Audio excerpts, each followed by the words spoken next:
Yo, what's good? This your main correspondent, Alan Taylor, and I'm back in the broadcast room yet again, always with another one. Yes, it is another one. So listen, look here. Of course,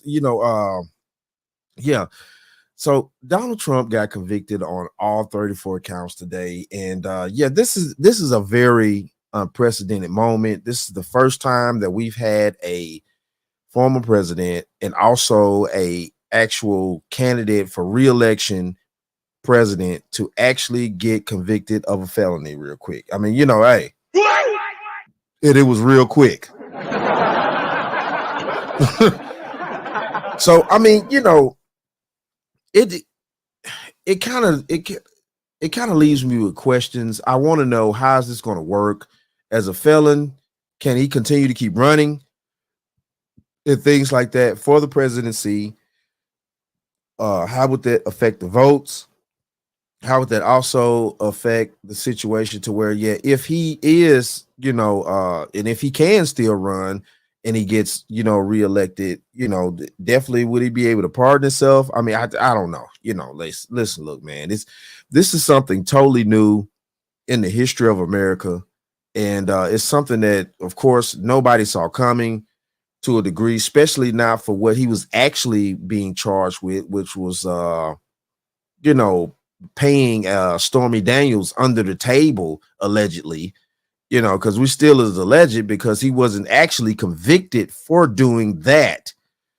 So it's a whole situation here. So what we're going to do here first, we're going to hear what Trump had to say right after the conviction. Then we're going to go to another segment and we're going to see what's going on with that one. And then at the end, we're going to hear what Robert De Niro had to say. And also we're going to hear from Donald Trump's sons. So let's go here now. Let's put these quarters, nickels, and dimes in on the times. To be able to vote. But let's watch the former president expected to address the cameras. Let's listen. Are you worried about going to jail? This was a disgrace. This was a rigged trial by a conflicted judge who was corrupt. It's a rigged trial, a disgrace. They wouldn't give us a venue change. We were at 5% or 6% in this district, in this area. This was a rigged, disgraceful trial. The real verdict is going to be November 5th by the people. And they know what happened here, and everybody knows what happened here. You have a Soros-backed DA and the whole thing. We didn't do a thing wrong. I'm a very innocent man, and it's okay. I'm fighting for our country. I'm fighting for our Constitution. Our whole country is being rigged right now. This was done by the Biden administration in order to wound or hurt an opponent, a political opponent. And I think it's just a disgrace. And we'll keep fighting. We'll fight till the end and we'll win, because our country's gone to hell. We don't have the same country anymore. We have a divided mess. We're a nation in decline, serious decline. Millions and millions of people pouring into our country right now from prisons and from mental institutions, terrorists, and they're taking over our country. We have a country that's in big trouble. But this was a rigged decision right from day one with a conflicted judge who should have never been allowed to try this case, never.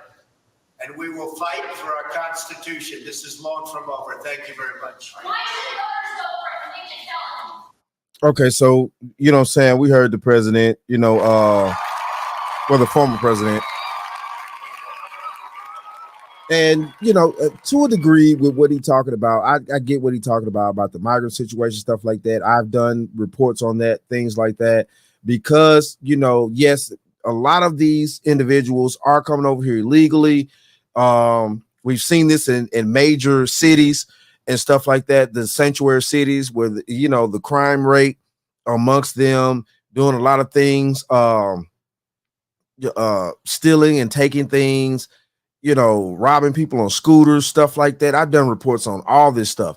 So, it's not like he's not necessarily wrong about the criminal element that's coming. Now, I'm not saying necessarily that all the people that are coming over here are just, flat out criminals, because it's kind of hard to put everybody in a box like that. But the thing of it is that what's actually being reported and shown are the people that are doing the egregious things, because if people are not doing egregious things, they wouldn't be shown. So, we have to understand these things. People that are actually want to be good, citizens and actually live good, they're not doing any crimes. So yeah, you won't see them doing any crimes. But yeah, I get what he's definitely saying on that. These are weird times that we're in here. This is unprecedented, to have a actual former sitting president be convicted of a felony during an election year when he's rerunning for the presidency. So, I mean, what the French toast is there to think about? Yes, this is very weird here that we're dealing with. So what we're going to do here now, we're going to go here next, and we're going to check out more of these reports. We're going to check out more of these situations here.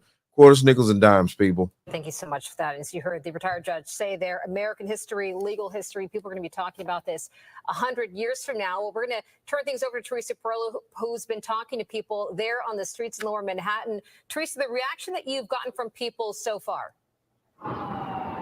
Yeah, not so surprising, Bianca and Steve, because Collect Palm Park, which is the park directly across the street, is sort of split in two at this point. One side are Trump supporters, the others are not. But I can tell you, this verdict, the fact that the former president guilty on all counts, is really the talk of the town. People are stopping by, asking us. As a matter of fact, the mail carrier just walked by. She said, "What's all the commotion about?" We told her, and she was quite surprised as well, as she's out here on her mail route. I mean, that's really New York for you. People get information by word of mouth as they walk around, and that's what's happening. So I'll step out of the way so you can see Collect Palm Park behind me. As I mentioned, one side is, put it this way, one side anti-Trump, one side pro-Trump. There is the side where you see lock him up and Don the felon. That would obviously be the anti-Trump side. One person told me, finally, some accountability. Another person. Now, I definitely know some of these signs they made, they had to make them on the fly. Like, people had to bring spray paint and all types of stuff to make this stuff immediately. Because, I mean, it was no way that, people outside the courtroom could know that he was going to get convicted of this. Okay. So, yeah, you had people out there that were actually, really, doing their thing and stuff like that on both sides.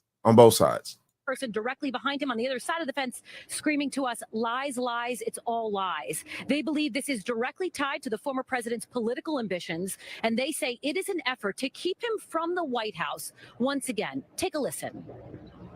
It's been a long time that he's gotten away with just about anything. Finally, some accountability. That's how it feels. It's a very sad day for America. That's all I'm going to say. Why do you feel that way?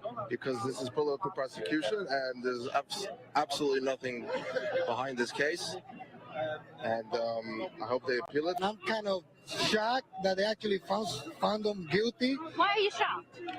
Because people of his magnitude don't usually see the inside of a jail. And it still remains to be seen that he's actually going to see the inside of a jail. So with that being said, the jury's still up, or if he's actually going to see the inside of a jail. No, he's not. I'm just being real here. Okay.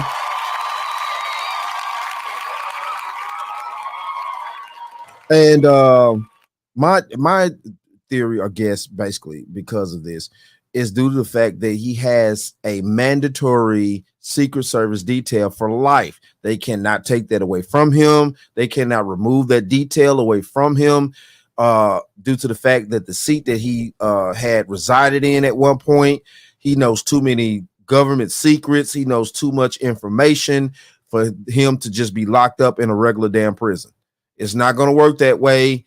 He would not see a regular prison cell. It's not going to work.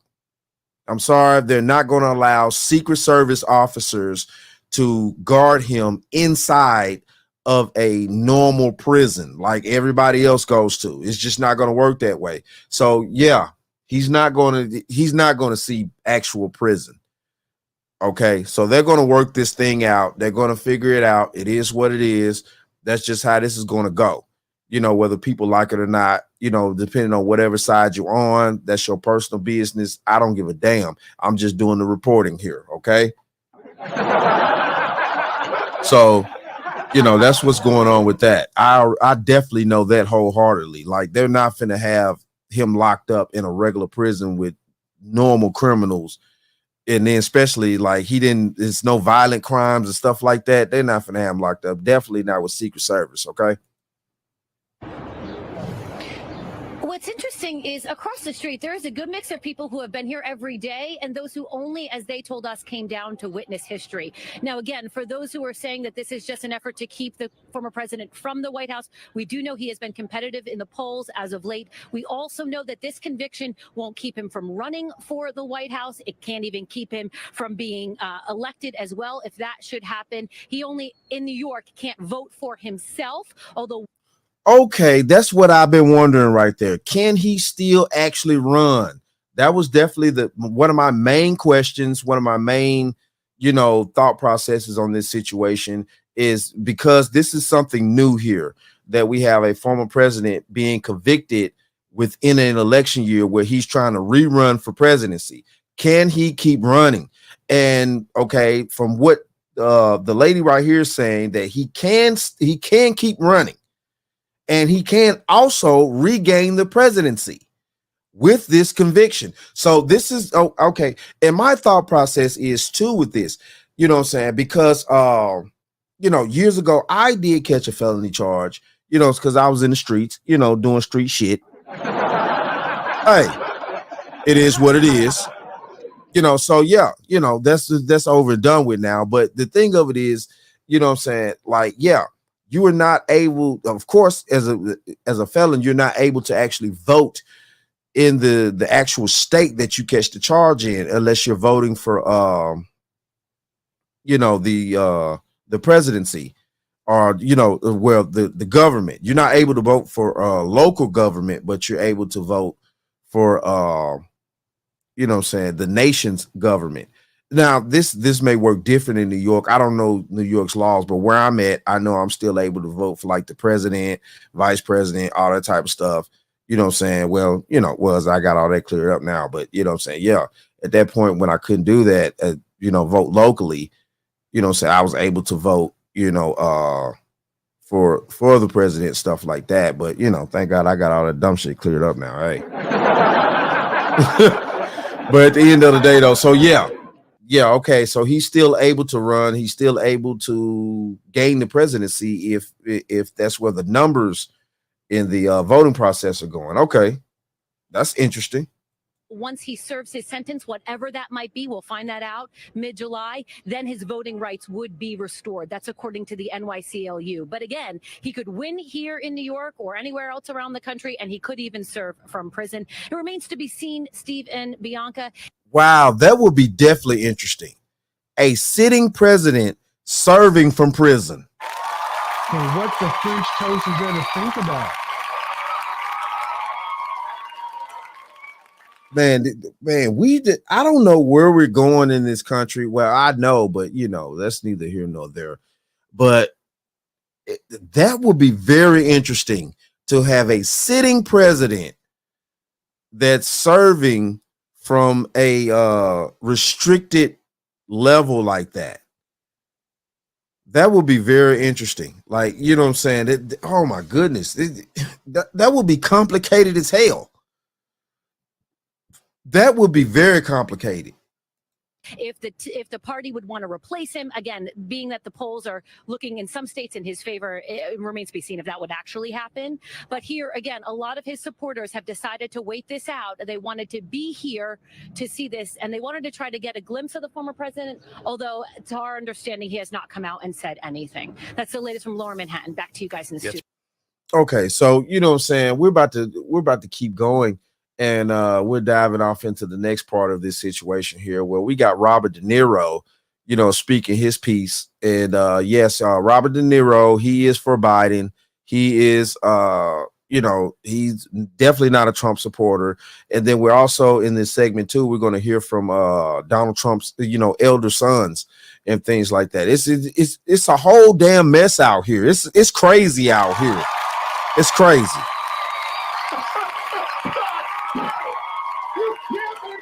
No, you can't make this shit up out here. You can't make this up.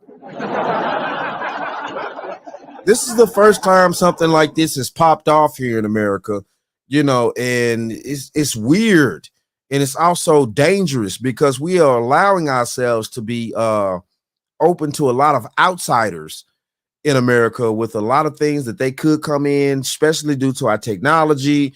We're a very vulnerable country right now due to the migration situation, things like that, our own politics, our major politics and government, and also our politics as far as even relationships and things like that when it comes down to marriage and all this other type of stuff we got going on over here.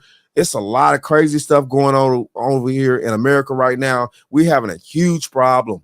And so, yeah, this is going to, man, wow, this is changing things. This is actually changing things. Let's keep going here now. And yeah, we're going to check this out. Let's go. Things just as dramatic outside the courtroom, including actor Robert De Niro stumping for the Biden campaign while Donald Trump's sons fired back with a press conference of their own. Fox 5's Arthur Chian live in Lower Manhattan with more on that part of the story. Arthur? Natasha, Steve, usually the news is made from inside the courtroom, but today equal amount of news came from outside the courtroom as the Biden campaign came here to send a message. One of the individuals they brought with him is the actor Robert De Niro, and after incessant harassment, he finally responded as the Robert De Niro we all know. We're trying to be gentlemen in this world. The Democrats, you are gangsters. You are gangsters. Tensions boiled over from the very beginning, with actor and New Yorker Robert De Niro shouting back at pro-Trump protesters who launched a barrage of expletives and demeaning insults. Some blocked his car, pushed away by police. They pushed back, but no one was detained. Later in the afternoon, violence broke out between Trump and anti-Trump protesters. Donald Trump wants to destroy not only the city, but the country, and eventually he could destroy the world. He will never leave. De Niro and two former law. Wow, now that's a lot to say. That's a lot to say. He wants to destroy the country and the world.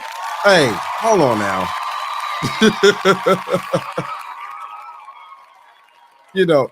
Listen, look, this whole situation is complicated. And at the end of the day, I'm keeping everything neutral because I'm just reporting on this right now. But that's a lot to say about somebody, regardless of whether he said that about Biden or he said that about Trump. That's a lot to say. Okay. Law enforcement officers who defended the Capitol on January 6th held a press conference outside the criminal courthouse where Donald Trump stands trial. Their appearance was organized by President Biden's campaign and signified a clear departure from their policy of not commenting on Trump's trials. Organizers were asked why they chose to make a campaign statement at Trump's criminal trial. Because you all are here. You've been incessantly covering this day in and day out, and we want to remind the American people ahead of the next debate, of the first debate on June 27th, of the unique, persistent, and growing threat that Donald Trump poses to the American people. Trump's sons fired back at a press conference of their own this afternoon. While the Biden campaign's visit was a first, their father, almost on a daily basis, has been repeating the accusation that the trial has been orchestrated by President Biden. The fact that they're holding a rally across the seat from this very witch hunt right across the street tells us exactly what we all knew all along, that it is a political persecution. Political experts say it is noteworthy that the Biden campaign now is willing to engage with Trump at one of his trials. They say it is likely because despite all his legal challenges, it has not affected Trump's standing in the polls. That's the latest from here at the criminal courthouse in Lower Manhattan. Arthur Chian, Fox 5 News, Stephen. Okay, so it hadn't affected the numbers in the polls. Y'all hear what Robert De Niro had to say, which is kind of, amazing, due to the fact that he was in one of the most gangsterous movies that has ever been made. So, hey, what the freak? that's kind of crazy. You know what I'm saying? If I don't know, all my old heads out there, you know what I'm saying? If y'all, 40 and over like me, we remember The Godfather movies. You know, yes, he was in The Godfather. He played Vito Corleone, the young Vito Corleone in The Godfather and stuff like that. You know what I'm saying? So it's, you know, hey, this is okay. But yeah, though. So he's calling Donald Trump a gangster and stuff like that, and you know, things like that. And of course, you know, I would expect to see Donald Trump's sons, you know, especially the elder sons, to come out and say something and things like that. But yeah, my trick of the game here is that this is something that's totally new. You know, we've never had this actually happen before, where a, you know, ex-president that's actually rerunning the, you know, for the seat on a second term, you know, actually get convicted of a felony. Man, wow. America's just falling all the way off out here. Like, seriously. America's falling all the way off. You know, regardless of what side or whatever, you know, we got serious issues and problems over here. And, you know, hopefully we can try to figure some things out over here. But, you know, hey, real talk, if you're new to the channel, please hit that like, share, subscribe button. Make sure that you ring that bell, that you'll be notified whenever I decide to post things. And like I always say, and that, my friends, is the bottom line. That, my friends, is the bottom line. Mad love to all my subscribers. Thanks for watching. Like, share, and subscribe. Please comment. My link to my X, TikTok, and my email are down below. And I always show the bottom line news some love. And like I always say, and that, my friends, is the bottom line. That, my friends, is the bottom line. Who responsible for all these holes in the street? You? God, you can't make this shit up.